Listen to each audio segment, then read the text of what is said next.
अपने दिन की कीजिए शुरुआत अध्यात्म के साथ। देखिए धर्म गंगा कार्यक्रम प्रत्येक दिन सुबह 9 बजे नए एपिसोड में नई जानकारी और प्रसंगों के साथ होंगी अध्यात्म की बात। पेश है धर्म गंगा कार्यक्रम।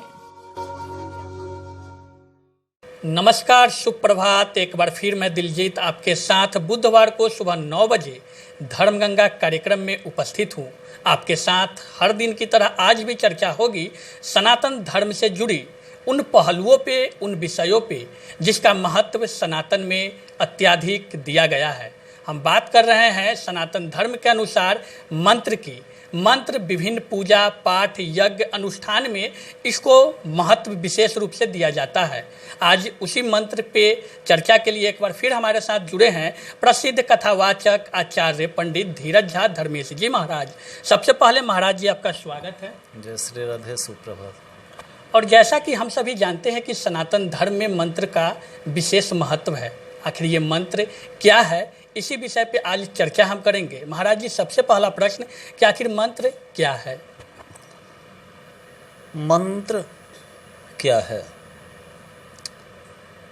भगवान के श्रीमुख से मंत्र का प्राकट्य हुआ था। जैसा कि हम सभी जानते हैं, जो एक विशाल वेद को 4 भागों में हमारे वेद व्यास जी ने विभाजित किया। ऋग्वेद, सामवेद, यजुर्वेद और अथर्ववेद करके उन्होंने निर्माण किया। परंतु वस्तुतः ही स्थिति यह है, जो मंदराचल पर्वत को सर्प की रस्सी से लपेटकर देवता और दानवों ने मिलकर समुद्र मंथन किया, उसी समुद्र मंथन से वेद के ऋचाओं को, वेद के मंत्रों को, वेद के शाखाओं को सबों ने मिलकर संग्रहित करके विशाल एक वेद को बनाया गया। परंतु सर्वप्रथम भगवान ब्रह्मा, भगवान विष्णु, भगवान रुद्र और आदि शक्ति जगत जननी जगदम्बा के श्रीमुख से जो शब्द उच्चारित हुई वह मंत्र में था, और वहीं से मंत्र का प्राकट्य हुआ, मंत्र की उत्पत्ति हुई, वही मंत्र हुआ। और मंत्र के बिना सनातन अधूरा है, मंत्र के बिना यज्ञ अधूरा है, मंत्र के बिना ईश्वर की भक्ति अधूरा है। मंत्र अपने आप में मंत्रमय है। निश्चित लयबद्ध तरीके से अगर मंत्र का उच्चारण किया जाए तो मंत्र अपने आप में मंत्रमय है। तो महाराज जी ने जैसा कि बताया कि समुद्र मंथन से ही अनेक के जब वेद पुराण उस समय बने थे और उसी वेद पुराण से मंत्र का उत्पत्ति हुई थी। महाराज जी, हम जानना चाहेंगे कि विभिन्न पूजा पाठ पे जो मंत्र का उपयोग किया जाता है वो मंत्र मनुष्य जीवन पे कितना प्रभावशाली है? देखिए, यहाँ 2 विषय है। एक तो पूजा पाठ में मंत्र का इस्तेमाल क्यों किया जाता है, और दूसरा मनुष्य जीवन में कितना प्रभावशाली है।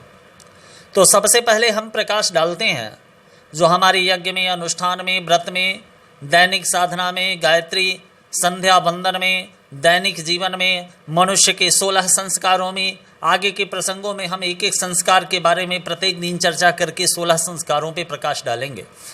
तो मंत्र के बिना कोई यज्ञ पूर्ण नहीं होता, कोई साधना पूर्ण नहीं होती, क्योंकि ईश्वर 84 लाख योनि का निर्माण किए, कीट से लेकर विशाल जंतुओं के लिए सभी के भोजन, आहार, रहन सहन, आनंद, रस स्वादन सबकी व्यवस्था परमात्मा ने किया। परंतु परमात्मा अपने लिए कोई व्यवस्था नहीं की है।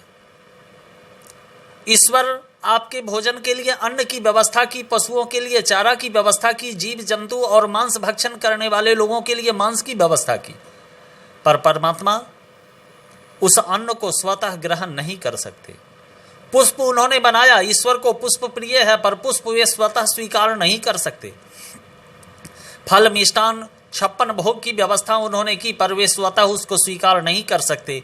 जब तक आप मंत्र पढ़कर उस वस्तु में तुलसी, पुष्प इत्यादि डालकर ईश्वर के सामने अर्पण नहीं करेंगे, तब तक ईश्वर उसे स्वीकार नहीं करते, ईश्वर को वह वस्तु प्राप्त नहीं होता।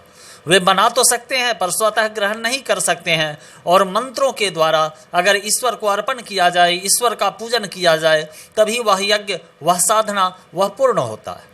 और दूसरा विषय इसमें यह है, जो मंत्र अगर निश्चित लय के साथ, निश्चित छंद के साथ, निश्चित तरीके से मंत्र का उच्चारण किया जाए, तभी मंत्र प्रभाव दिखाता है, मंत्र जागृत होता है, मंत्र जीवित होता है। अन्यथा सामान्य मंत्र सीधे तरीके से, जैसे सामान्य बालक किसी चीज का उच्चारण करता है, पढ़ता है, वैसे अगर आप मंत्र को पढ़ते हैं तो वह मंत्र प्रायः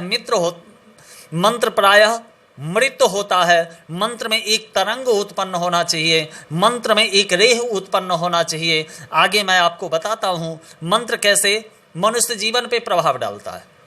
छोटा सा एक दृष्टांत मैं इस पे बताता हूं। एक सामान्य भिखारी किसी मंदिर के आगे, किसी स्टेशन के आगे, किसी प्लेटफॉर्म के आगे बैठा भीख मांग रहा है। आप रास्ते से जा रहे हैं तो आपको कहता है, मैं गरीब हूं, मुझे भिक्षा दो।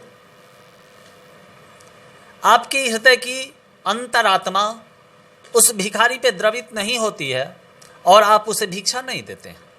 कुछ दूर आगे चलने के बाद दूसरा भिखारी उसी तरह से बैठा है और वह आपसे कहता है, महाराज मैं कई दिनों से भूखा हूं, मेरे पेट में अन्न का एक दाना नहीं है, मैं बहुत गरीब हूं, अगर आप मुझे भिक्षा नहीं देंगे तो हमारे शरीर से आत्मा निकल जाएगी, मुझे मृत्यु प्राप्त हो जाएगी, मैं मर जाऊंगा। अगर आप कुछ देंगे तो मैं उसे स्वीकार करके, ग्रहण करके अपनी आत्मा को तृप्त करूंगा और आपको बहुत आशीर्वाद दूंगा। आपका हृदय द्रवित हो जाता है और आप अपने पॉकेट से कुछ धन निकालकर उस भिखारी को दे देते हैं। दोनों भिखारी ने एक ही शब्द का उच्चारण किया, पर एक भिखारी ने अहंकारपूर्ण सीधे सपाट शब्दों में अपने प्रसंग को आपके सामने रख दिया, आपकी आत्मा को वह प्रभावित नहीं कर सका। दूसरे भिखारी ने करुणा के साथ, आर्द्रता के साथ, दीनता के साथ उसी वस्तु को आपके सामने रखा तो आपका हृदय द्रवित हो गया। वैसे ही मंत्र को अगर लय के तरीके से आप पढ़ेंगे, छंदबद्ध तरीके से पढ़ेंगे, सनातन के वैदिक ग्रंथ के अनुसार आप उच्चारण करेंगे तो ईश्वर प्रसन्न होकर आपकी कामनाओं को सिद्ध करेंगे और आपके जीवन में आनंद का आगमन होगा और ईश्वर की कृपा प्राप्त होगी। तो महाराज जी ने जैसा कि बताया कि मंत्र के द्वारा ईश्वर प्रसन्न होते हैं। मंत्र में लयबद्ध हो तो ईश्वर को कोई भी चीज़ जब हम अर्पित करते हैं, वो भोग हो या पुष्प अर्पित करते हैं जब, तो वो भगवान ग्रहण करते हैं मंत्र के द्वारा। अब महाराज जी हम जानना चाहेंगे, दैनिक जीवन में सनातन धर्म में ऐसा माना जाता है कि प्रत्येक दिन नित्य क्रिया से फ्री होने के बाद लोग पूजन पाठ करते हैं, उसमें किस मंत्र का उपयोग अपने दैनिक जीवन में रोज दिन करना चाहिए? सबसे पहले गृहस्थ आश्रम में, हमारे यहाँ जो लोग भी गृहस्थ आश्रम में आए उनको अपने जीवन में एक ज्ञानी पुरुष से, एक ईश्वर के करीबी पुरुष से, एक विद्वान पुरुष से गुरु दीक्षा लेकर उनका शिष्य बनना चाहिए। आपके मन में या हमारे श्रोताओं के मन में यह भाव होगा जो महाराज जी अपना प्रचार प्रसार कर रहे हैं, क्योंकि महाराज जी को हम गुरु बनाएंगे, हम लोग शिष्य बनेंगे, महाराज जी के जीवन में धन का आगमन होगा। परंतु मेरा भाव ऐसा नहीं है। जो हमारा वैदिक ग्रंथ कहता है मैं वे बता रहा हूं। जब 12 कला से संपन्न प्रभु श्री राम इस धरती पे आए तो उन्हें भी कुल गुरु वशिष्ठ और विश्वामित्र को अपना गुरु बनाकर उनके यहाँ विद्या अध्ययन कर उनके दिशा निर्देश के आधार पे संपूर्ण मनुष्य के जीवन को मर्यादित तरीके से जीकर अपने शरीर को सरयुग नदी में स्नान करने के बहाने विलीन किए। 16 कला 64 गुणों से संपन्न होकर स्वयं भगवान श्री कृष्ण आए। उनके नामाकरण का संस्कार गर्गाचार्य स्वयं अपने हाथों से किए, शांडिल्य ऋषि अपने हाथों से किए और दोनों गुरुओं ने मिलकर श्री कृष्ण को दीक्षा प्रदान कर उनके जीवन के बागडोर को आगे बढ़ाए। अर्जुन के जीवन में जब विपत्ति आई तो श्री कृष्ण गुरु बनकर आए। वेद व्यास जी के जीवन में जब बाधा आई तो देवर्षि नारद गुरु बनकर आए। वाल्मीकि जब उनके जीवन में नारद जी आए तो वे महान ज्ञानी बने जो संस्कृत में पूरे रामचरितमानस का निर्माण कर दिए। तो गुरु की उपयोगिता होने के बाद आपके अंदर की चेतना, अंदर का ज्ञान, आपका तीसरा नेत्र जागृत होता है। तो गुरु दीक्षा लेने के पश्चात मनुष्य को अपने इष्ट देव का चयन करना चाहिए।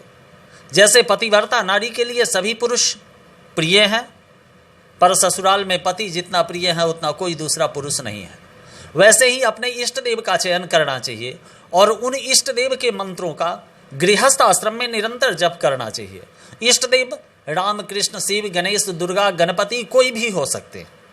ऐसा नहीं जो अमुक देवता का आराधना करने से ही मनुष्य को मुक्ति मिलेगी, उसके जीवन में सफलता मिलेगा। उनके मंत्रों का उच्चारण करना चाहिए और प्रत्येक मंत्र में ओम शब्द को जोड़कर उसका उच्चारण करना चाहिए।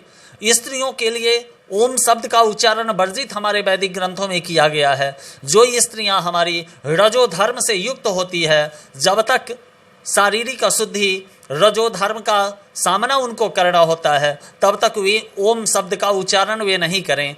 और रजो धर्म से निवृत्त होने के पश्चात वे भी ओम का उच्चारण कर सकते हैं, अपने इष्ट देवता के मंत्रों का जप कर सकते हैं, इष्ट के गायत्री मंत्रों का जप कर सकते हैं। और अगर आप बृहद ज्ञानी हैं, आप वेद को जानते हैं, उपनिषद को जानते हैं, तो दैनिक जीवन में उच्चारण करने के लिए बहुत सारा मंत्र है। कोई भी मंत्र नहीं है तो गुरु मंत्र का उच्चारण कर सकते हैं। अगर गुरु दीक्षा नहीं लिए हैं तो राम का, कृष्ण का, शिव का, दुर्गा का, किसी के मंत्र का आप नित्य नैमित्ती आस्था विश्वास के साथ, ईश्वर के साथ पर्दा रहित संबंध रखते हुए अगर आप भक्ति करेंगे तो आपका जीवन अपने आप में मंत्रमय बन जाएगा।